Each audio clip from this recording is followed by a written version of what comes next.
डालेंगे।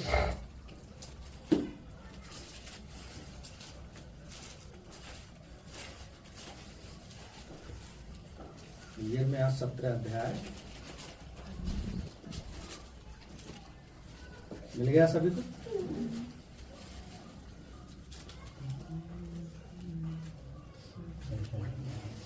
पुराने नियम में है ये में 17 अध्याय।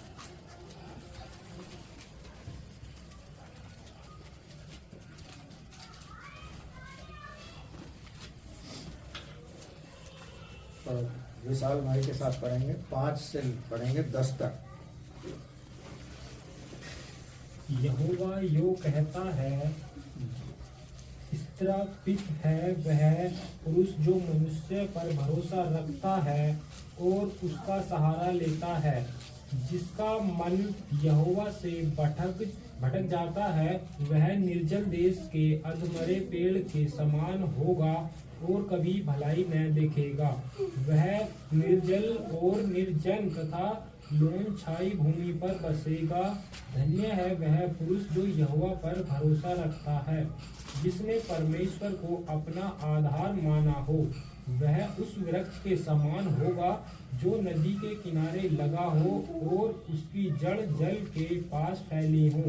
जब धूप होगी तब उसको न लगेगी, उसके पत्ते हरे रहेंगे और सूखे वर्ष में भी उनके विषय में कुछ चिंता न होगी, क्योंकि वह तब भी फलता रहेगा। मन तो सब वस्तुओं से अधिक धोखा देने वाला होता है, उसमें असाध्य रोग लगा है, उसका भेद कौन समझ सकता है। मैं यहोवा मन की खोजता और हृदय को जांचता हूँ, ताकि प्रत्येक जन को उसकी चाल चलन के अनुसार अर्थात उसके कामों का फल दूं। आइए अपनी आंखें बंद करेंगे और स्वरों को झुकाएंगे, प्रार्थना करेंगे। धन्यवाद हो प्यारे पिता आज के सुंदर समय के लिए प्रभु, कि आपने हमें ऐसा हृदय ऐसा मन दिया कि आज एक बार फिर से हम स्तुति को गीतों को गा कर तेरी महिमा कर सके। प्रभु हम धन्यवाद देना चाहते हैं प्रभु, इन गवाहियों के लिए धन्यवाद देना चाहते हैं कि प्यारे प्रभु आप हमारे जीवन में हर पल हर क्षण काम करते हैं। आपका वायदा है प्रभु कि आकाश और पृथ्वी टल जाएंगे लेकिन आपका वचन कभी ना टलेगा। सच में प्रभु हम आज के इस वचन को सीखना चाहते हैं। तेरा पवित्र आत्मा हमारी सहायता करे। यहाँ बैठे हुए हर एक जन को वो बुद्धि, वो समझ, वो ज्ञान, वो प्रकाशन मिले, वो सहायता मिले कि इस वचन को सीखें, समझें और हम अपने इस वचन को सीख कर तेरी महिमा करें और बहुत सा फल लाने वाले बने। एक बार फिर से अब तक आपने हमें संभाला है, आराधना में सहायता किए है, आगे के समय को आपके हाथों में सौंपते हैं। आपका पवित्र आत्मा हमारी सहायता करो, सीखने में, सिखाने में, बोलने में, बातचीत करने में तेरी महिमा होने पाए। जितने यहाँ बैठे हैं सबको तेरे हाथों में सौंपते हैं। प्रार्थना विनती को सुना है, धन्यवाद करते हैं, यीशु प्रभु के नाम से मांगते हैं, आमीन। हालेलुया। परमेश्वर का धन्यवाद हो। यहाँ 2 व्यक्तियों के बारे में लिखा है। एक वो मनुष्य है जो मनुष्य का आसरा लेता है, मनुष्य पर भरोसा रखता है। एक वो है जो परमेश्वर पर भरोसा रख के चलता है। लेकिन मनुष्य पे क्यों भरोसा रखता है? परमेश्वर दिखता नहीं है, मनुष्य हमें दिखता है। और इस संसार में हम संसार के लोगों के बीच में रह रहे हैं। यदि हम यशायाह प्रोफेट की बुक पढ़ें तो वो कहता है कि मैं तो अशुद्ध होठों वाला मनुष्य हूं और अशुद्ध होठों वाले मनुष्यों के ही बीच में रहता हूं। यानी सब लोग ऐसे हैं जो पाप करते हैं, गलती करते हैं, गुनाह करते हैं, उन्हीं के बीच में मैं रहता हूं। तो यशा ये कहने से नहीं हिचकिचाता कि मुझसे भी गलती और ऐसा अपराध हो जाता होगा जो संसार के लोग करते हैं। इसलिए वो संसार के लोगों के विषय में बात कर रहा है। और यहां यिर्मयाह कह रहा है कि श्रापित है वो मनुष्य जो मनुष्य पे भरोसा रखता है और उसका आसरा लेता है। श्रापित बताया है। क्या परमेश्वर हमारे लिए कुछ नहीं कर सकता? जब मैं लोगों से मिलता हूं, बातचीत करता हूं, तो ऐसे ऐसे लोग मिलते हैं जो वर्षों से परमेश्वर में बने हुए हैं, और वो कह रहे हैं कि परमेश्वर ने हमारे लिए किया क्या है।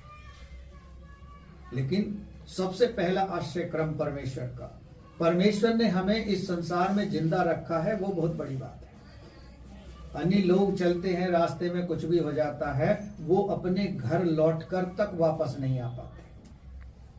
बहुत से लोगों को मैंने देखा है, कई एक्सीडेंट मैंने अपने सामने होते हुए देखे हैं।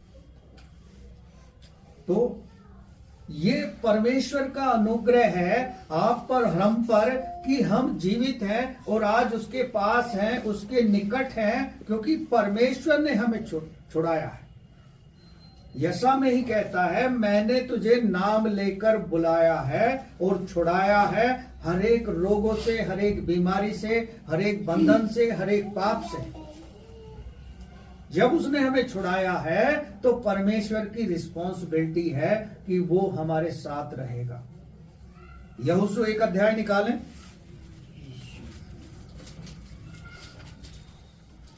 यहोशू 1 अध्याय निकालें।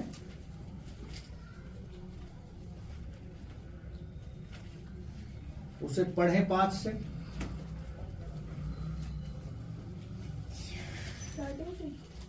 पांच पद। तेरे जीवन भर कोई तेरे सामने ठहर न सकेगा। हाँ, तेरे जीवन भर। यहाँ परमेश्वर का वचन मूसा को, जब वो परमेश्वर के पास चला गया, यहोशू से वायदा कर रहा है परमेश्वर का वचन कि तेरे जीवन भर तेरे सामने कोई ठहर नहीं सकेगा। जीवन भर की बात कर रहा। यहोशू जो था परमेश्वर का एक छोटा सा सेवक था, विश्वास करने वाला था, लेकिन परमेश्वर ने उसे एक बड़ी जिम्मेदारी दी कि तू इन इजराइलियों को लेकर जाएगा, जो देश मैंने इनके पूर्वजों से शपथ खाई थी उसे देने के लिए, उसमें तू लेकर इन्हें जाएगा। आगे पढ़ें। जैसे मैं मूसा के संग रहा वैसे ही तेरे संग भी रहूंगा। हाँ, जैसे मैं मूसा के संग रहा तेरे भी संग रहूंगा। मेरे प्यारे भाई बहनों, जब परमेश्वर को हम उद्धारकर्ता करके ग्रहण करते हैं, उसी समय परमेश्वर एक हमारे साथ वाचा बांधता है और हम भी उसके साथ वाचा बांधते हैं कि आज से मैं तुझे अपना उद्धारकर्ता करके ग्रहण करता हूं और तू मेरा परमेश्वर है, मैं तुझ पर भरोसा रखूंगा। तब वो वायदा देता है कि तेरे जीवन भर कोई तेरे सामने ठहर ना सकेगा और जहां तू जाएगा मैं तेरे संग रहूंगा। जैसे मैं मूसा के संग था तेरे भी साथ रहूंगा। यदि मेरे साथ है तो वो आपके भी साथ है। आगे बढ़ें।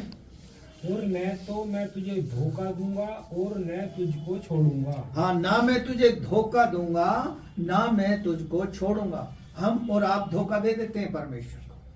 परमेश्वर की आशीष से मिल गई, उसके उपकार हम पर हो गए और हम परमेश्वर को छोड़ देते हैं और फिर से अपनी पुरानी जिंदगी में लौट जाते हैं। मुझे दुख लगता है जब ऐसे कहते हैं कि परमेश्वर ने हमें दिया क्या है। जिंदा हैं, काम कर रहे हैं, जॉब कर रहे हैं, अच्छा खा पी रहे हैं, अच्छा पहन रहे हैं, क्या ये परमेश्वर का अनुग्रह नहीं है?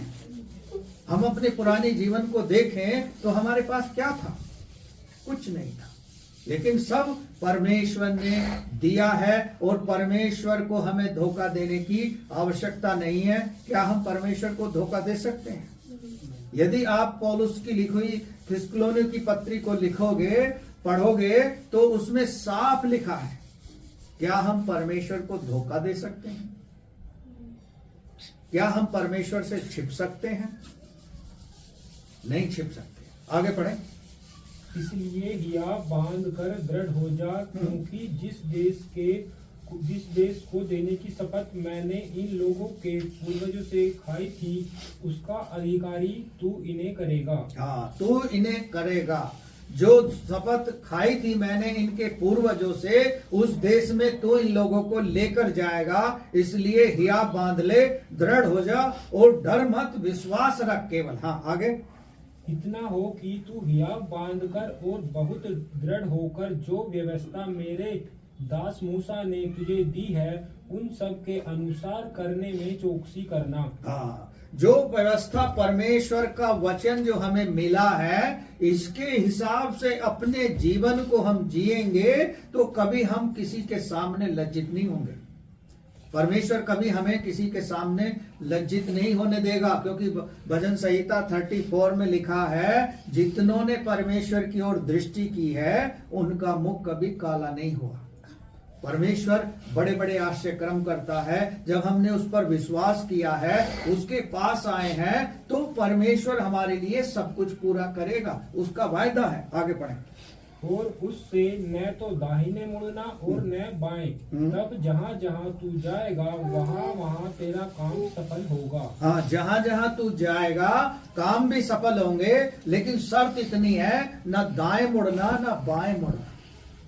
केवल जो व्यवस्था परमेश्वर का वचन हमें और आपको मिला है, उसी के अनुसार करने की हम चौकसी करें, उसी के अनुसार अपने जीवन को बिताने की कोशिश करें। आगे। व्यवस्था की यह पुस्तक तेरे चित्त से कभी न उतरने पाए, इसी में दिन रात ध्यान दिए रहना, इसलिए कि जो कुछ उसमें लिखा है उसके अनुसार करने की तू चौकसी करे, क्योंकि ऐसा ही करने से तेरे सब काम सफल होंगे और तू प्रभावशाली होगा। हाँ, परमेश्वर हमें क्या बना देगा? प्रभावशाली बना देगा। व्यवस्था की जो पुस्तक, जो परमेश्वर का वचन हमारे पास है, इसके द्वारा हम प्रभावशाली बनेंगे, इसके द्वारा हमारे काम सफल होंगे, क्योंकि ये परमेश्वर का वचन ही है जो हमें बुद्धिमान बनाएगा, जो हमारे घर से कंगालपन को दूर करेगा, जो हमारे जीवन से बीमारी को दूर करेगा, जो हमारे विश्वास को बढ़ाएगा। ये वचन है परमेश्वर का। और यदि यूहन्ना 1 अध्याय पढ़ोगे तो वहां लिखा है, आदि में वचन था और वचन ही परमेश्वर था। जिस वचन को हम पढ़ रहे हैं, यही परमेश्वर का स्वरूप है, उसकी प्रतिज्ञाएं हैं, उसका वायदा है। उसने हमें रोगों से छुड़ाया है, पाप से छुड़ाया है और मृत्यु से बचाया है, और अनंत जीवन देने का वायदा उसने हमें हमारे लिए किया है। वापस आ जाएंगे यिर्मयाह में और 5 और 6 पद को पढ़ेंगे। यहाँ क्या कहता है परमेश्वर का वचन? यहोवा यो कहता है, श्रापित है वह पुरुष जो मनुष्य पर भरोसा रखता है और उसका सहारा लेता है। हाँ, श्रापित है वो मनुष्य जो उस पर भरोसा रखता है और उसका सहारा लेता है। मनुष्य हमें धोखा दे देगा, मनुष्य हमें बीच मझधार में डुबो देगा, लेकिन परमेश्वर कभी आपको डूबने ना देगा। साफ कह रहा है यिर्मयाह नबी, जो उस पर भरोसा रखता है और उसका सहारा लेकर आगे बढ़ने का प्रयास करता है, वो श्रापित है। और दाऊद राजा भी कहता है भजन संहिता में कि तुम मनुष्यों और प्रधानों पर भरोसा मत रखना, क्योंकि उनमें उद्धार करने की सामर्थ नहीं है, रोगों से बचाने की सामर्थ नहीं है, वो हमारे लिए छुड़ाने के लिए कोई सामर्थ नहीं रखते। उनका एक दिन प्राण निकल जाएगा, लेकिन उनका उद्धार नहीं होने का। इसलिए रोमियो में पौलुस कहता है, सुनने से, मसीह का वचन सुनने से हमारा विश्वास बढ़ता है। जो हम गवाहियों को देख रहे हैं, पढ़ रहे हैं, उससे हमारा विश्वास बढ़ेगा। बहुत सारे ऐसे दृष्टांत हैं इसमें। अंधों को आंखें दी, रोगियों को चंगा किया, बीमारों को छुड़ा लिया। किस लिए? क्योंकि परमेश्वर काम कर रहा था। हाँ, आगे। जिसका मन यहोवा से भटक जाता है, जिसका मन भटक जाता है। भटक क्यों जाता है? क्योंकि उनको जो दृष्टि है वो संसार की ओर चली जाती है, वो संसार की अभिलाषाओं की ओर देखने लगते हैं। उसके पास गाड़ी है, उसके पास सुंदर कपड़े हैं, उसके पास बड़ा घर है, उसके पास सब कुछ है, मेरे पास नहीं है। तब उसका मन क्या होता है? भटक जाता है, क्योंकि वो भी चाह रखता है। और यदि आप वचन को पढ़ोगे तो लिखा है साफ, तुम संसार की अभिलाषाओं की ओर मत फिरना, वो मिट जाएंगे। लेकिन परमेश्वर का वचन, परमेश्वर का प्रेम कभी नहीं मिट सकता। और कुरिन्थियों में साफ कहता है पौलुस, यदि मैं स्वर्गदूतों की बोलियां बोलूं और प्रेम ना रखूं तो मैं ठनठनाता हुआ पीतल और झनझनाती हुई झांझ हूं। यदि हम एक दूसरे से प्रेम नहीं रखते। तो परमेश्वर का वचन कह रहा है वो मनुष्य श्रापित है जो मनुष्य पे भरोसा रख रहा है और उसी का सहारा लेकर आगे बढ़ेंगे। वह निर्जल देश के अधमरे पेड़ के समान होगा और कभी भलाई न देखेगा। हाँ, उस व्यक्ति का रिजल्ट बता रहा है परमेश्वर का वचन यिर्मयाह के द्वारा, जो मनुष्य का सहारा लेकर उस पे विश्वास करके आगे बढ़ रहा है, वो कभी अपने जीवन में भलाई नहीं देख सकता। वो निर्जल देश में बसे हुए व्यक्ति के समान होगा। जैसे राजस्थान में पानी नहीं है, कई 100 किलोमीटर चले जाओ पानी आपको नहीं मिलेगा। तो वो क्या है, निर्जल देश है, उसमें पानी नहीं है। आगे पढ़े। वह निर्जल और निर्जन तथा लोनछाई भूमि पर बसेगा। हाँ, निर्जल और निर्जन, जहां कोई व्यक्ति ना रहता हो, जहां जल ना हो, ऐसी जगह वो बसेगा और कभी भलाई को नहीं देख पाएगा, क्योंकि उसने मनुष्य पर भरोसा रखा, उसका सहारा लिया और अपने परमेश्वर को, उस सृजनहार को छोड़ दिया, जिसने हमें जीवन दिया, जिसने हमें पाप की जिंदगी से निकाला और जिसने हमें अच्छा रोजगार दिया और अच्छी अच्छी आशीषें हमें दिए, अच्छे माता पिता हमें दिए। वो इन सब को भुलाकर, परमेश्वर का वचन को भुलाकर, परमेश्वर की दया को भुलाकर, उसके अनुग्रह को भुलाकर वो मनुष्य का सहारा ले रहा और मनुष्य की ओर सहारा लेकर आगे बढ़ने की कोशिश कर रहा। क्या वो सफल हो जाएगा? आगे बढ़ेंगे। धन्य है वह पुरुष जो यहोवा पर भरोसा रखता है। हाँ, वो धन्य है जो परमेश्वर पर भरोसा रखता है, वो धन्य कहलाएगा। और वचन कहता है, यदि मत्ती 5 अध्याय आप पढ़ोगे, धन्य है वो जो दयावंत है, क्योंकि उन पर दया की जाएगी। धन्य है वो जो मन के नम्र और दीन है, क्योंकि वो परमेश्वर के राज्य को देखेंगे। धन्य वो हैं जो धार्मिकता के और वचन के भूखे प्यासे हैं।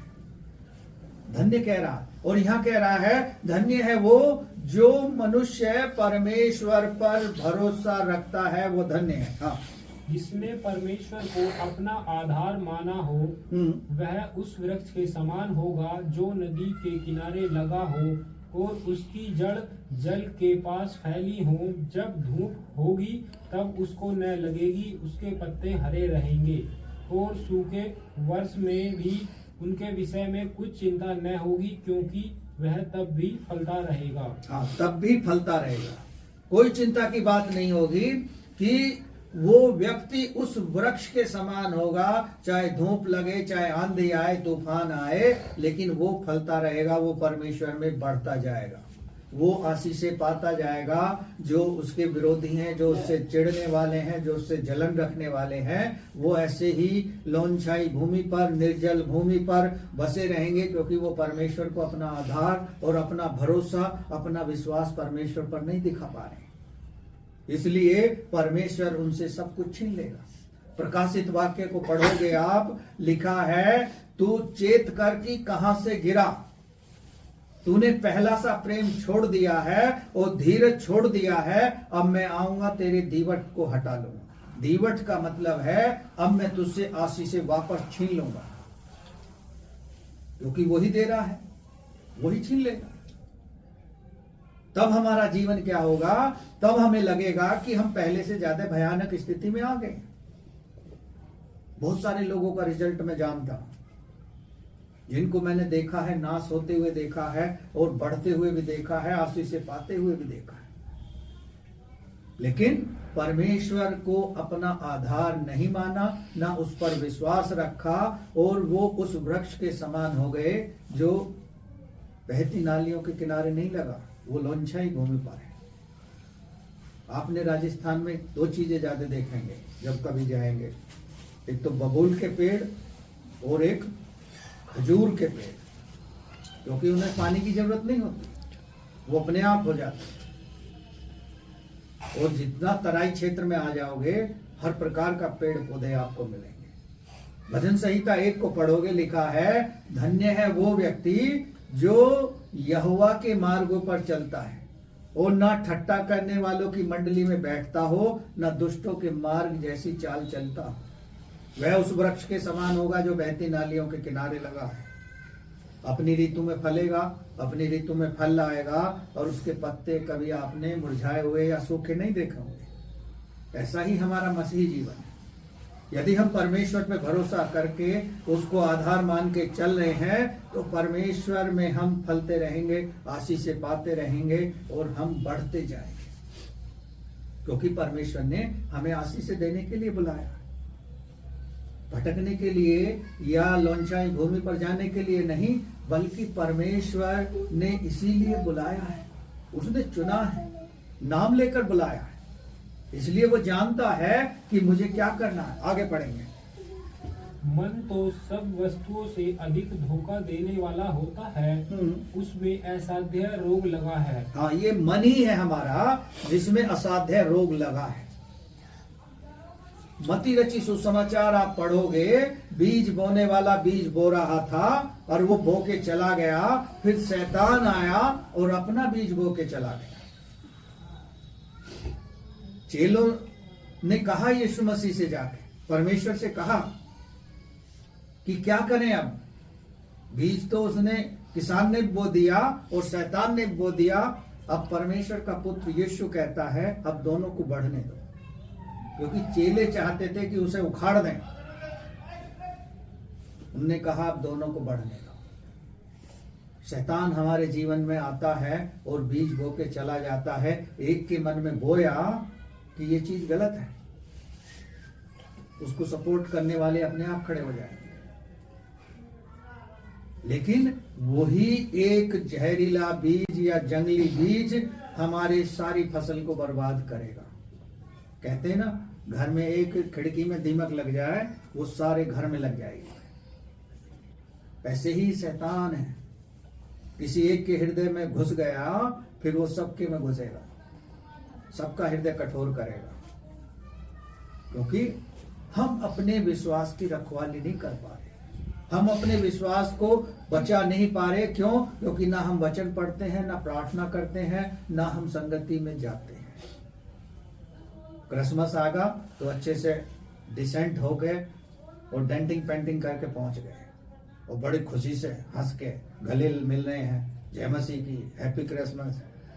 उसी दिन के लिए है बस, बाकी दिन फिर वो बाय बाय टाटा, फिर मिलेंगे नेक्स्ट ईयर। क्या ऐसे परमेश्वर प्रसन्न होगा? क्या परमेश्वर ने इसीलिए बुलाया है? वो मनी तो है जो क्या कहते हैं, उसने मन ने तैयार किया कि चलो आज क्रिसमस है, आज चलते हैं, सब लोगों से मुलाकात हो जाएगी, लोगों को दिखा भी देंगे कि देखो मैं भी कुछ बन गया हूं, तुम तो वहीं के वहीं हो। लेकिन क्या वो बना हुआ व्यक्ति सफल है? इसलिए वचन कह रहा है, श्रापित है वो मनुष्य जो मनुष्य का सहारा लेके उसमें बढ़ रहा है, और धन्य है वो जो परमेश्वर पर भरोसा रख के आगे बढ़ रहा है। वो फलेगा अपनी ऋतु में, आशीषें उसे मिलेंगी, शैतान उसकी आशीषों को छीन नहीं सकता। और मन ही है जो हमारे मनों में असाध्य रोग उत्पन्न करता है, हमें भटकाने का प्रयास करता है। आगे बढ़। उसका भेद कौन समझ सकता है? मैं यहोवा मन की खोजता और हृदय को जांचता हूँ। हाँ, मनों को खोजता हूँ और हृदय को जांचता हूँ। हम मन को नहीं खोज सकते, हृदय को नहीं जांच सकते, यहाँ बैठे व्यक्तियों के मन में क्या है। लेकिन जब हम प्रार्थना करेंगे तो परमेश्वर हमें किसी के बारे में भी बता सकता है कि प्रभु मैं कहूं कि ये कैसा व्यक्ति है, इसके बारे में बता, तो परमेश्वर बताएगा। नाम लेकर जो बुलाते हैं, नाम लेकर जो चुनता है, क्या वो सब कुछ नहीं जानता? इसलिए मन में असाध्य रोग है, लेकिन परमेश्वर क्या करता है? मनों को जांचता है। क्योंकि क्या कहता है, एक बार फिर से पढ़ें। मैं यहोवा मन की खोजता और हृदय को जांचता हूँ। मन की खोज करता है कि हमारे मन में क्या चल रहा है, क्या मन में हमारे चल रहा है। मैं खोजता हूं मनों के अंदर घुसकर और जांचता हूं। भजन संहिता 139 निकालें, वहां भी कहता है जांचने के विषय में। 139 का 1 और 2 पढ़ें।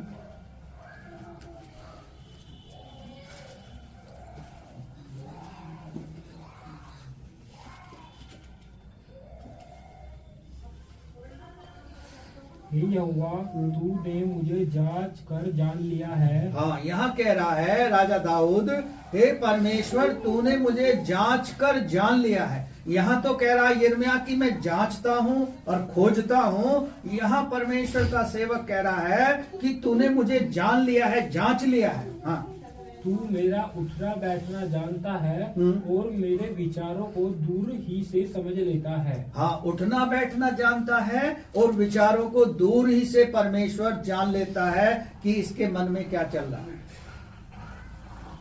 इसके मन में चल क्या रहा है। जैसे यीशु मसीह जान लेता था, जब लोग उसके पास आते थे तो बहुत से लोग उसके प्रति जो बुरा सोचते रहते थे, वो किसी से कह देता था तुम ऐसा क्यों सोच रहे हो। वो डर जाते थे क्योंकि उन्हें नहीं पता था कि ये मनों को भी जांच लेता है। यहां भी परमेश्वर का वचन कह रहा है तू मेरे विचारों को दूर ही से पहचान लेता है और तूने मुझे जांच कर जान लिया है। आगे पढ़े।